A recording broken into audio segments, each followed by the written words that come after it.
ਲਹਿੰਦੇ ਤੇ ਚੜ੍ਹਦੇ ਪੰਜਾਬ ਦੇ ਸੱਜਣੋ ਤੇ ਮਿੱਤਰੋ, ਅੱਜ ਮੰਡੀ ਰਹਿਮੇਸ਼ਾ ਜਿਹੜੀ ਕਿ ਜ਼ਿਲ੍ਹਾ ਫੈਸਲਾਬਾਦ ਦੇ ਵਿੱਚ ਲੈਲਪੁਰ ਵੀ ਆਖਦੇ ਨੇ ਉਹਨੂੰ, ਉਸ ਮੰਡੀ ਦੇ ਵਿੱਚ ਇੱਕ ਬਹੁਤ ਹੀ ਵੱਡੀ ਸੈਲੀਬ੍ਰਿਟੀ ਹੈ ਅੰਜਮ ਸਰੋਇਆ ਸਾਹਿਬ। ਉਹਨਾਂ ਦੀ ਇੱਕ 16 ਦਰੀ ਬਹੁਤ ਮਸ਼ਹੂਰ ਹੋਈ ਹੈ। ਅੱਜ ਮੇਰਾ ਪ੍ਰੋਗਰਾਮ ਹੈ ਸੱਜਣਾ ਤੇ ਮਿੱਤਰਾਂ ਨੂੰ ਅੰਜਮ ਸਰੋਇਆ ਸਾਹਿਬ ਦੀ 16 ਦਰੀ ਦੀ ਜ਼ਿਆਰਤ ਕਰਵਾਈ ਜਾਏ, ਦਰਸ਼ਨ ਕਰਵਾਏ ਜਾਣ ਤੇ ਅੰਜਮ ਸਰੋਇਆ ਸਾਹਿਬ ਨਾਲ ਵੀ ਮਿਲਾਇਆ ਜਾਵੇ। ਮਿੱਤਰੋ, ਅੰਜਮ ਸਰੋਇਆ ਸਾਹਿਬ ਦਾ ਡੇਰਾ ਤੇ ਉਹਨਾਂ ਦੀ 16 ਦਰੀ ਪੂਰੀ ਦੁਨੀਆ ਦੇ ਵਿੱਚ ਬਹੁਤ ਜ਼ਿਆਦਾ ਮਸ਼ਹੂਰ ਹੈ। ਇਹ ਡੇਰਾ ਤੇ 16 ਦਰੀ ਇੰਨੀ ਮਸ਼ਹੂਰ ਕਿਉਂ ਹੈ, ਆਓ ਵੀਡੀਓ ਦੇ ਵਿੱਚ ਵੇਖਨੇ ਆ। ਸੱਜਣੋ ਤੇ ਮਿੱਤਰੋ, ਅੱਜ ਅਸੀਂ ਪਹੁੰਚੇ ਹਾਂ ਰਹਿਮੇਸ਼ਾ ਜਨਾਬ ਅੰਜਮ ਸਰੋਇਆ ਸਾਹਿਬ ਦੇ ਡੇਰੇ ਤੇ। ਇਹ ਤੁਸੀਂ ਵੇਖ ਰਹੇ ਹੋ ਉਹਨਾਂ ਦੀ 16 ਦਰੀ ਜਿਹੜੀ ਕਿ ਹਰ ਵੀਡੀਓ ਦੇ ਵਿੱਚ ਦਿਖਾਈ ਜਾਂਦੀ ਹੈ।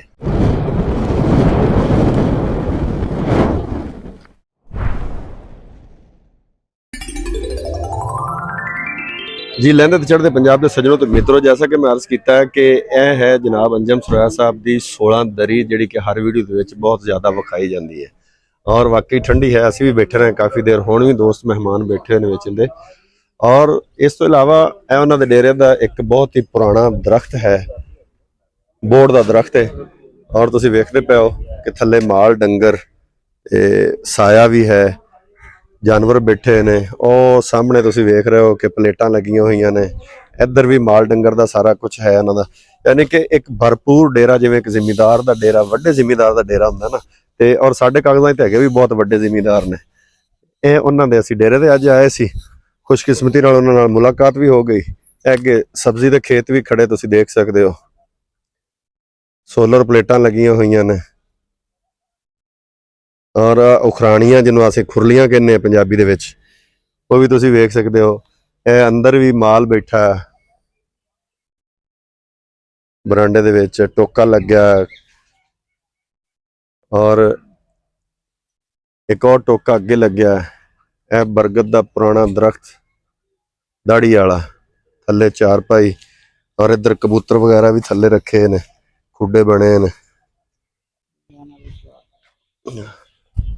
बहुत ही खूबसूरत डेरा बनाया और साडे लहंदे पंजाब की सकाफत है। अगर किसी डेरे दे विच बहन की जगह नहीं है या किसी डेरे दे विच जानवरों की गुंजाइश नहीं है या दरख्त पुराने नहीं है तो वो डेरा नहीं अखवांदा। यह वाकई डेरा है और लहंदे पंजाब की सकाफत का मुकम्मल आकाश है।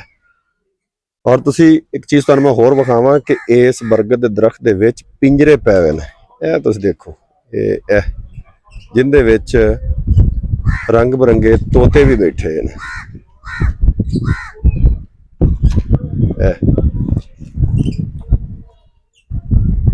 ये माल दा हत्थ है और सामने ही तुसी वेख सकते हो 16 दरी, अंजम सरोया साहब दी 16 दरी।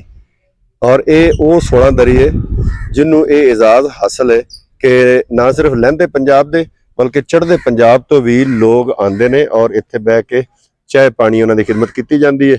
जरूरत के मुताबिक खाने का टाइम है, खाना भी खवाया जाता है। और इस तरह लस्सी, चाय, पानी इत्थे हर वक्त वाफर मिलता है।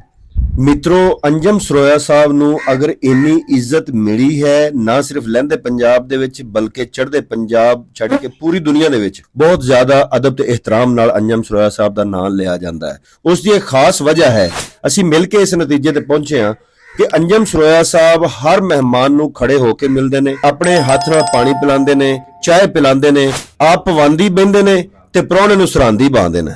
प्राहुणे नूं बहुत ज्यादा इज्जत दिंदे ने। यही वजह है कि अल्लाह पाक ने इन्हां नूं भी इज्जतां नाल नवाजिया होया है। इन्हां दी खूबी मैनूं बहुत पसंद आई। तुहानूं किन्नी पसंद आई कमेंटां दे विच लाजमी दस्सिया जे। वीडियो पसंद आवे ते लाइक शेयर लाजमी करिया जे।